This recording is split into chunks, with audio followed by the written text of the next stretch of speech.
नमस्कार प्रिय विद्यार्थियों, संस्कारी वैल्यू ऑफ एजुकेशन के यूट्यूब चैनल में आपका स्वागत है। आज अपन ने क्लास 9th का एक टॉपिक शुरू करेंगे जिसका नाम है रैखिक समीकरण। रैखिक समीकरण शुरू करने से पहले अपन इससे संबंधित कुछ बेसिक परिभाषाएं जिनका अध्ययन करेंगे। तो सबसे पहले इसमें एक आता है चरपद। क्या होता है चरपद? चरपद यानी ऐसा पद जिसका मान हमेशा बदलता रहता है। ऐसे पद जिनका मान हमेशा बदलता रहता है। परिभाषा हो जाएगी वे पद जिनका मान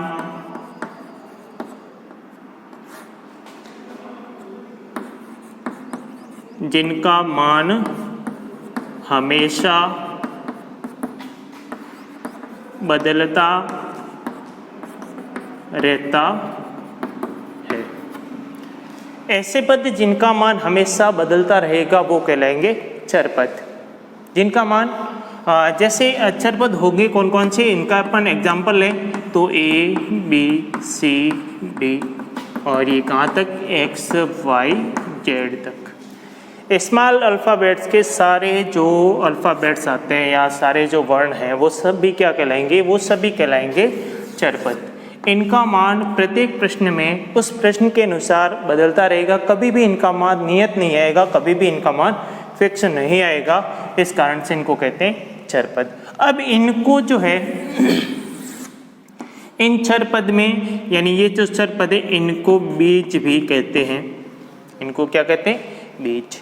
और इनको बीज कहेंगे और फिर इसमें जब अपन संक्रियाएं अप्लाई करेंगे तो संक्रियाएं अप्लाई करने पर अपन को एक व्यंजक मिलेगा।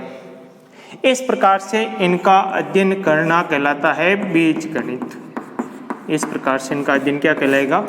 बीजगणित। तो बीजगणित में बीज क्या होता है? बीजगणित में बीज होता है, क्या होते हैं? सभी चरपद जो हैं वो क्या कहलाएंगे? बीज कहलाएंगे। जैसे ए बी सी और कहाँ तक एक्स वाई जेड तक। उसके बाद में आता है अचरपद। चर के बाद में कौन सा आएगा? अचरपद। अचरपद की परिभाषा क्या होगी? तो अचरपद की परिभाषा सरपद की विपरीत होगी। अचर वे पद जिनका मान हमेशा बदलने की जगह क्या लिखेंगे? बदलने की जगह लिखेंगे नियत रहता है। नियत का अर्थ क्या होता है? तो नियत का अर्थ होता है निश्चित। नियत का अर्थ क्या होता है? नियत का अर्थ होता है निश्चित। निश्चित यानी क्या होता है? फिक्स होता है। इनका मान एक ही मान होगा। ऐसे पद जिनका मान नियत रहता है, जिनका मान कभी बदलेगा नहीं। जैसे यहाँ पर अपन ने जैसे चरपद लिखा था तो चरपद का मान क्या होगा? चरपद का मान हमेशा बदलेगा, लेकिन अचरपद का मान कभी बदलेगा नहीं। जैसे इसमें अपन एग्जांपल लें तो क्या होगा? तो एग्जांपल है 0 1 2 3 4 और कहाँ तक? अनंत तक। सभी संख्याएं जो है किस में आती? अचरपद में आती, क्योंकि इनका मान हमेशा फिक्स रहता है, नियत रहता है। ऐसा इसको अपन कहीं भी यूज लें। जैसे अपन ने 2 को किसी भी संख्या में लिखा तो उसका मान 2 ही रहेगा, यानी इसकी जो फेस वैल्यू है वही इसका मान कहलाएगी और ये हमेशा नियत रहेगा। तो जब नहीं बदलेगा, नहीं बदलने के कारण ये कहलाएगा अचरपद। उसके बाद में आता है संक्रिया। तो अपने यहाँ मुख्यतः 4 संक्रिया अपन काम में लेंगे।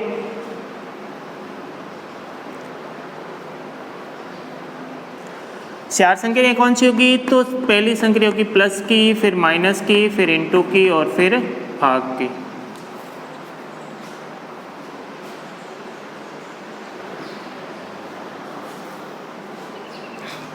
तो यहाँ पर संक्रिया कितनी काम आएगी? संक्रिया 4 काम आएगी। ये कौन सी संक्रिया कहलाएगी? ये कहलाएगी योग संक्रिया। ये कौन सी कहलाएगी? ये कहलाएगी व्यकलन। ये कौन सी कहलाएगी? ये कहलाएगी गुणन। और ये क्या कहलाएगी? ये कहलाएगी भाग संक्रिया। योग संक्रिया का संकेत होता है प्लस का, व्यकलन का होता है माइनस का, गुणन का n2 का और भाग का ये। जब अपन चरपद अचर पद और इसमें जो काम में आने वाली विभिन्न प्रकार की संक्रियाएं, इनको लेकर के इनके संयोजन से कुछ ऐसे पद बनाएंगे। उन पदों का अलग अलग नाम होगा। जैसे अपन ने इन दोनों को मिला करके जो पद बनाएंगे वो पद कहलाएगा संख्या व्यंजक। वो क्या कहलाएगा? वो कहलाएगा संख्या व्यंजक। संख्या व्यंजक में क्या होगा? अचर पद होगा और संक्रिया होगी। जैसे एग्जाम्पल लें इसका तो 2 + 3 या फिर 3 × 4 या फिर 4/2 5 - 3। ये सभी किसके उदाहरण हो गए? संख्या व्यंजक के। संख्या व्यंजक क्या होगा? जिसमें अचर पद और संक्रियाएं दोनों शामिल होगी और कोई इसमें शामिल नहीं होगा। उसके बाद में आता है इन तीनों को मिलाकर के जो बनेगा, तीन कौन से? अचर पद और संक्रिया। इन तीनों को मिलाकर के जो व्यंजक बनेगा वो कहलाएगा कौन सा? बीजीय व्यंजक। वो क्या कहलाएगा? बीजीय व्यंजक। अब बीजीय व्यंजक क्यों कहलाएगा? क्योंकि चर पद, यानी चर पद में क्या होता है? A, B, C से लेकर के X, Y, Z तक होते हैं और इन्हीं अल्फ़ाबेट्स को अपन क्या कहते हैं? इन्हीं अल्फ़ाबेट्स को कहते हैं बीज। और जब इसमें बीज शामिल होगा तो वो व्यंजक क्या कहलाएगा? बीजीय व्यंजक कहलाएगा। बीजीय व्यंजक में क्या होगा? बीजीय व्यंजक में जैसे 2x + 3, इस वाले को अपने एक्सप्लेन करें तो क्या आएगा? 2 × x + 3। या अचर पद है, संक्रिया है और चर पद है। ये संक्रिया और ये अचर पद, यानी यहाँ 2 क्या कहलाएगा? 2 कहलाएगा अचर पद। इंटू क्या कहलाएगी? इंटू कहलाएगी अपनी संक्रिया। ये क्या कहलाएगा? ये कहलाएगा चर पद। यानी इसमें चर पद है, अचर पद है और संक्रिया है। जब तीनों शामिल होते हैं जिस व्यंजक में, वो व्यंजक कहलाएगा बीजीय व्यंजक। और जिसमें अचर पद और केवल संक्रिया होगी वो क्या कहलाएगा? संख्या व्यंजक कहलाएगा। अब अपन इस यूनिट में पढ़े समीकरण के बारे में। अभी तक अपन ने केवल बीजीय व्यंजक के बारे में ही पढ़ा था। अब इसके बाद में एक तुलनात्मक चिन्ह आते हैं। तुलनात्मक चिन्ह होते हैं 3। इस चिन्ह में इस साइड हमेशा क्या होगी? इस साइड हमेशा बड़ी संख्या या बड़ी राशि होगी और इस साइड छोटी संख्या होगी। यानी इस चिन्ह में जो पंखुड़ियाँ खुली हुई है वो खुली हुई पंखुड़ियाँ हमेशा बड़ी संख्या या बड़ी राशि की तरफ होगी और ये बंद वाला भाग छोटी संख्या या छोटी राशि की तरफ होगा। और ये कब लगेगा? ये चिन्ह कहलाता है जब दोनों राशियों का मान बराबर होगा। जब दोनों राशियों का मान समान होगा, एक जैसा होगा, तो उस समय ये चिन्ह लगेगा और ये चिन्ह बराबर का कहलाता है। और जैसे ही ये बराबर का चिन्ह इस बीजीय व्यंजक में शामिल कर देते हैं, यानी बीजीय व्यंजक में कौन सा चिन्ह लगा देंगे? बीजीय व्यंजक में अपन बराबर का चिन्ह लगा देंगे तो वो क्या बनेगा? तब वो बनेगा समीकरण। तब वो क्या बनेगा? तब बनेगा वो समीकरण। तो समीकरण में क्या होगा? समीकरण में होगा चर पद होगा, अचर पद होगा, संक्रियाएं होगी और बराबर का चिन्ह होगा। बराबर का चिन्ह होगा। कौन सा चिन्ह? तुलनात्मक में से केवल एक लेंगे, वो कौन सा होगा? बराबर का। जब ये चारों जिसमें शामिल होंगे तब वो क्या कहलाएगा? समीकरण कहलाएगा। अब देखो चर पद क्या होते हैं? ये वाले चर पद A, B, C और कहाँ तक? X, Y और Z तक। अचर पद क्या होते हैं? संख्या वाले सभी पद जिनका मान नियत रहता है वो सारे क्या कहलाएंगे? वो सारे अचर पद कहलाएंगे। संक्रियाएं कौन सी होती है? तो संक्रिया प्लस की, माइनस की, इनटू की और भाग की। और बराबर का चिन्ह तो पता ही है, ये वाला। जब ये सारे मिल जाएंगे, सभी के मिलने से जो अपने पास में व्यंजक बनेगा वो कहलाएगा समीकरण। अब अपना समीकरण में समीकरण अलग अलग टाइप के होते हैं। यहाँ पर अपन ने 2 तुलनात्मक चिन्ह पीछे छोड़ दिए, जिसमें से केवल एक बराबर वाले लिया, 2 नहीं लिए। यदि अपन किसी भी बीजीय व्यंजक में इन 2 चिन्ह प्लस साथ में क्या ले लेंगे? इसके साथ में जब अपन लागू करेंगे बीजीय व्यंजक, किसके साथ में? इन दोनों चिन्ह के साथ में, तो इन सभी से मिलकर के जो रचना बनेगी वो रचना क्या कहलाएगी? असमीका कहलाएगी। वो क्या कहलाएगी? असमीका कहलाएगी।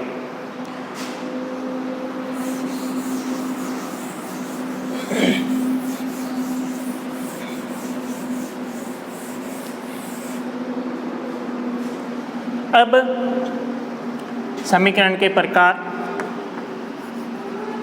समीकरण के प्रकार कि समीकरण कितने प्रकार के होते हैं? तो मुख्यतः अपन समीकरणों को 3 भागों में विभाजित करते हैं। 3 भाग कौन से?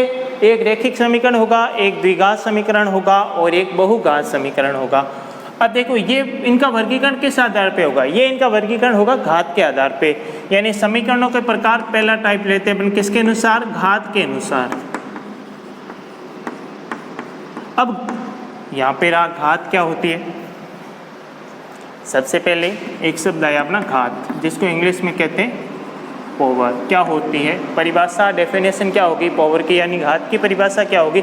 घात किसे कहेंगे? तो घात यानी किसी भी राशि की गुणन संक्रिया में जितनी बार पुनरावृत्ति होती है, यानी क्या होगा? गुणन संक्रिया में राशि के पुनरावृत्त होने की संख्या, यानी किसी भी राशि को उस राशि से अपन जितनी बार गुणा करते हैं वही गुणा करने की जो संख्या होगी वह इसकी क्या कहलाएगी? घात कहलाएगी। जैसे अपन ने ले लिया 2 × 2, 2 को कितनी बार इंटू किया? 2 बार इंटू किया, तो इसकी घात कितनी हो जाएगी? इसकी घात हो जाएगी 2। जैसे अपन ने ले लिया 2 × 2 × 2 × 2, यहाँ पे अपन ने 2 को कितनी बार इंटू किया? तो यहाँ पे अपन ने 2 को इंटू किया है 4 बार, तो इसकी घात कितनी हो जाएगी? इसकी घात हो जाएगी 4। यदि अपन ने यहाँ पे 5 लिया और 5 को कितनी बार इंटू करें? 3 बार करें, तो जब 5 को 3 बार इंटू करें तो 5 की घात कितनी आएगी? 3। ये तो संख्या हुआ। इसी प्रकार से यदि अपन इस प्रकार से इनको चर पद में अप्लाई करें तब इसकी जो घात है, यानी यहाँ पर अपने x को कितनी बार इंटू किया? x को 1 2 3 बार इंटू किया, तो x की घात कितनी आएगी? 3। यहाँ पे x की घात कितनी है? यहाँ पे x की घात है 1, क्योंकि x को कितनी बार गुणा किया? एक ही बार गुणा किया, किसी से भी गुणा नहीं किया। यदि अपन ऐसे लें x into x into x into x into, यहाँ x को कितनी बार गुणा किया? तो यहाँ x को अपन ने 5 बार इंटू किया, तो 5 बार इंटू करने पर x की घात क्या आएगी? x की घात आएगी 5। पता लग गया पावर क्या होती है? कि गुणन संक्रिया में किसी भी राशि के पुनरावृत्त होने की संख्या, वो राशि गुणन संक्रिया में कितनी बार पुनरावृत्त होती है, यानी उस राशि की गुणन संक्रिया में कितनी बार पुनरावृत्ति होती है, उन पुनरावृत्ति होने की संख्या को ही उसकी क्या कहते हैं? घात कहते हैं। और यहाँ पर अपन जो समीकरणों का वर्गीकरण पढ़ रहे हैं वो समीकरणों का वर्गीकरण घात के अनुसार होगा। वो किसके अनुसार होगा? घात के अनुसार होगा। अब देखो बहुत सारे टाइप पढ़े अपने घात के। किसी की घात 1 होती है, किसी की 2 होती है, कई बार 3 आई, 5 आई, 7 आई, 10 आई, यानी कितनी घात आ सकती है? तो अधिकतम जो घात आएगी वो अधिकतम कितनी आएगी? अधिकतम अनंत हो सकती है।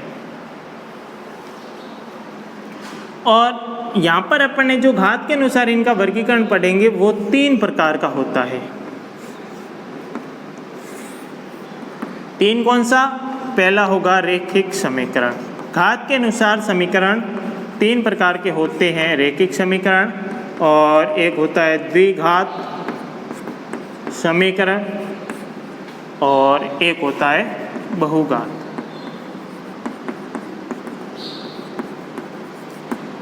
यहाँ पर एक घात के बाद में एक टॉपिक अपना रह गया, वो था समीकरण की घात। वो क्या था? अपने केवल घात ही पढ़ा, समीकरण की घात क्या होती वो नहीं पढ़ा ना। तो समीकरण की घात क्या होती? तो समीकरण की घात की डेफिनेशन जो होती है वो ये है कि समीकरण में आए चर पद की अधिकतम घात को ही समीकरण की घात कहा जाता है।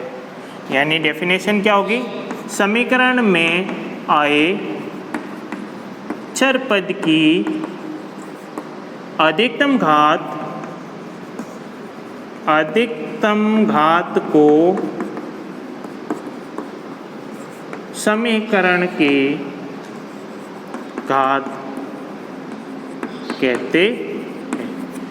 कोई सा भी समीकरण हो, उस समीकरण में आए हुए स्तर में अलग अलग घातें होती है, उसमें जो मैक्सिमम पावर होगी, जो अधिकतम घात होगी, वही अधिकतम घात क्या कहलाएगी? वही अधिकतम घात इस समीकरण की घात कहलाएगी जिस समीकरण को अपन ने ले रखा है। तो यहाँ देखो, यहाँ रैखिक समीकरण है। रैखिक समीकरण में चर पद की अधिकतम घात कितनी होगी? यहाँ होगी चर पद की अधिकतम घात कितनी होगी? 1। यहाँ पे द्वि का अर्थ क्या होता है? द्वि शब्द संस्कृत का है, द्वि यानी 2 होता है। तो यहाँ क्या होगी? यहाँ होगी चर पद की अधिकतम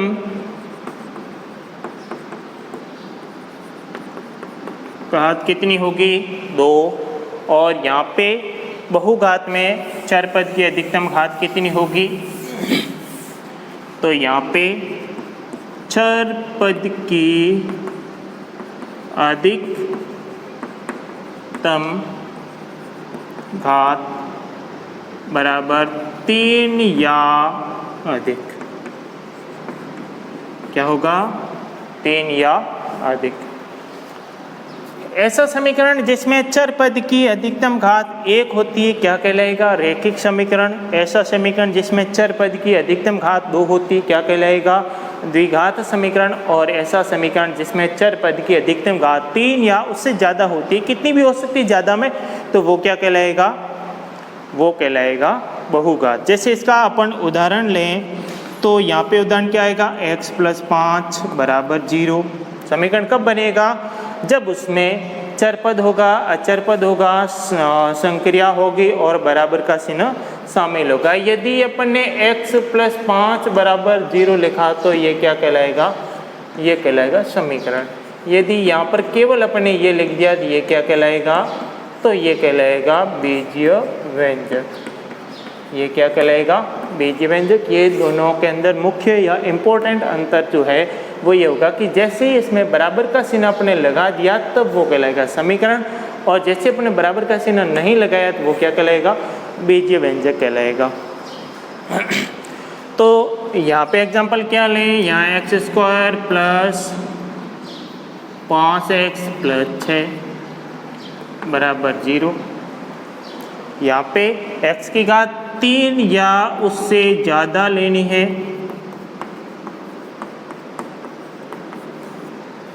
ये हो जाएगा एक। ये हुआ समीकरणों का वर्गीकरण किसके अनुसार? घात के अनुसार। उसके बाद में चर की संख्या के अनुसार होगा, फिर पदों की संख्या के अनुसार होगा।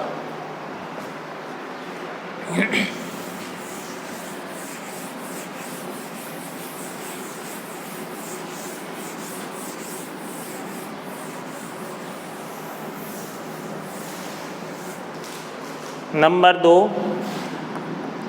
2 में आएगा पदों की संख्या के अनुसार। समीकरणों का वर्गीकरण किसके अनुसार? उसमें आए हुए पदों की संख्या के अनुसार।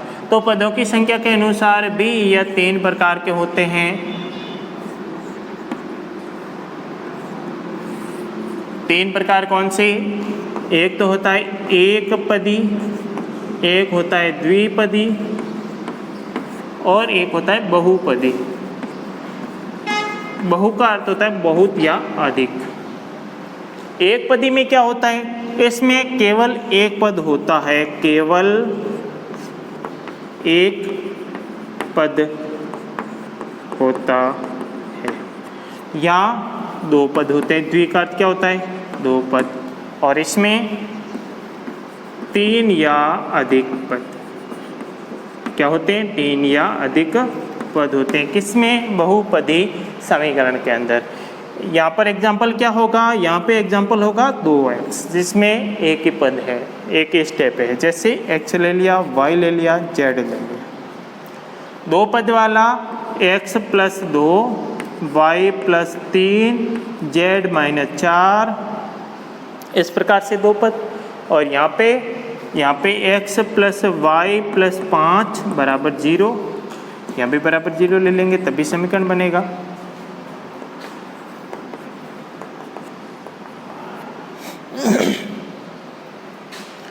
और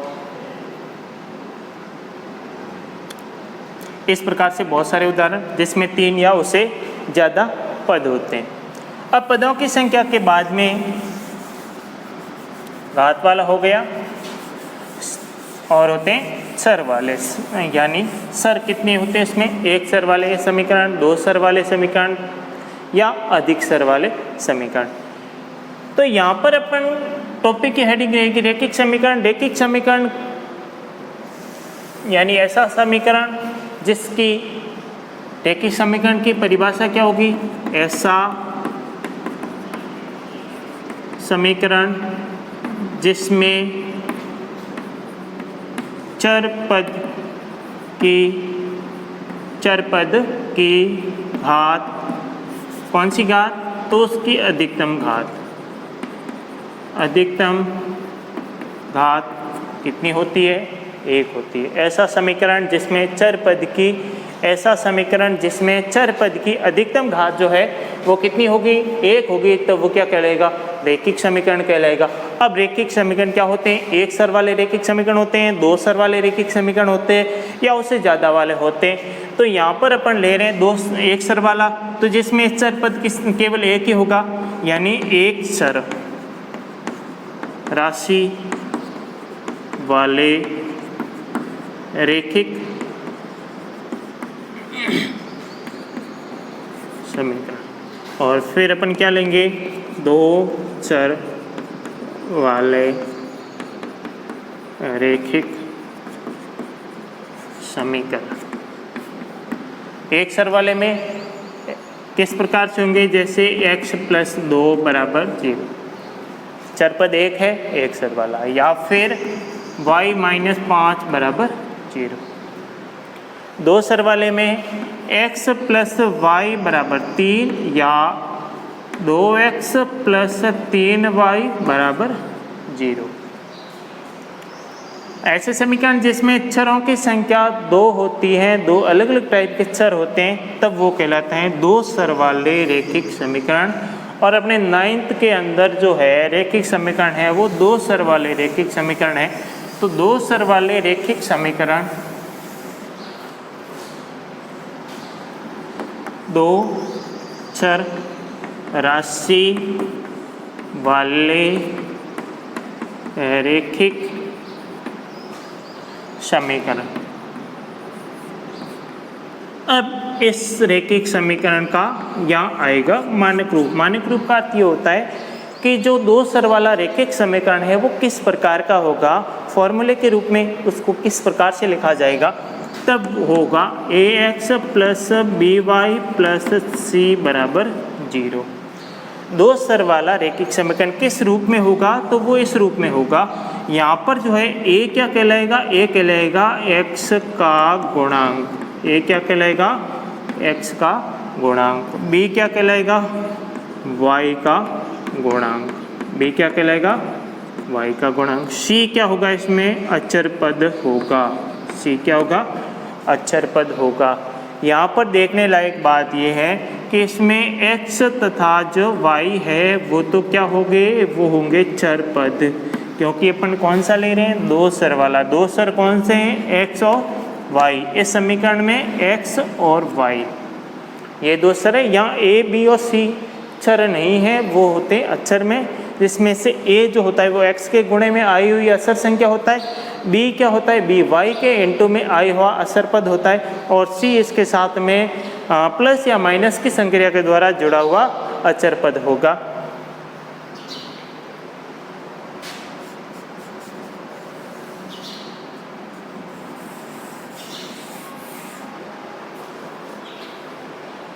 जैसे अपन इसमें एग्जाम्पल लें, इनका उदाहरण लें, तो उदाहरण लेने पर अपन के पास में रहेगा 2x + 3y + 5 = 0। दो स्तर वाला रैखिक समीकरण है। इस दो स्तर वाले रैखिक समीकरण में आपको ये बताना है कि इसमें a का मान क्या है और b का मान क्या है। a का मान और b का मान, और फिर क्या बताना है, c का मान। तो यहाँ पे देखो a क्या होता है, a होता है x का गुणांक। अब देखो गुणांक क्या होता है, गुणांक क्या होता है, गुणांक ये होता है कि किसी भी पद के गुणे में आया हुआ अंक या संख्या। जैसे अपन ले लिए 5x, यहाँ पर जो है इनटू की जो संक्रिया है, कौन सी संक्रिया है, यहाँ पे गुणन संक्रिया। गुणन संक्रिया यहाँ पे साइलेंट रहेगी, जिसको अपन देख नहीं सकते, केवल यहाँ पर जैसे ये लिखेंगे 5 × x तो भी सही है, लेकिन सामान्यतः इसको लिखा जाता है 5x, क्योंकि यहाँ पे जो इनटू की संक्रिया है वो रहेगी साइलेंट। इस कारण से यहाँ पर अपन देखते हैं तो यहाँ पर x का गुणांक क्या होगा, x के इनटू में कौन आया है, तो x के इनटू में आया हुआ है 5। फिर तो 5 के इनटू में कौन है, यानी 5 का गुणांक कौन सा होगा, तो 5 के इनटू में x है, यानी x का गुणांक 5 है तो 5 का गुणांक क्या होगा, x होगा। इसी प्रकार से यहाँ देखना, आपको a का मान बताना है। a का मान क्या होगा, यहाँ से 2, क्योंकि a क्या होता है, a होता है x का गुणांक। x क्या है, x होता है a क्या होता है, x का गुणांक, और यहाँ x के जो इनटू में आई हुई है वो संख्या a कहलाएगी। b क्या होगा, b होगा y का गुणांक यानी 3, और c होता है इसके साथ में प्लस या माइनस की संक्रिया के द्वारा साथ में लगा हुआ अचर पद।